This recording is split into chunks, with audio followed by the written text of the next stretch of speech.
1, 2, 3, à combien de punitions êtes-vous? Et est-ce que votre enfant a modifié son comportement?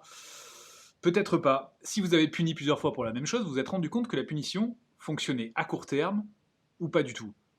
En tout cas, sur le long terme, les comportements ont tendance à se reproduire. Selon Jeanne Nelsen, la créatrice de la discipline positive, la punition nous entraîne dans une notion de faire payer à quelqu'un.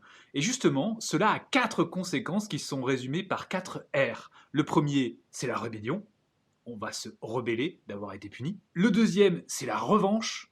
On va avoir envie de prendre une revanche parce qu'on a été humilié en étant puni. Troisième point, le ressentiment. Forcément, on va ressentir des émotions très désagréables en ayant été puni. Et enfin, le retrait, le dernier R, on va effectivement être tenté de se retirer parce que justement on a subi cette punition. Autant dire que ces 4 R ne vont pas contribuer à installer un apprentissage d'un nouveau comportement. Il est donc nécessaire de procéder autrement et je vous invite dans une prochaine vidéo à regarder des alternatives selon la discipline positive.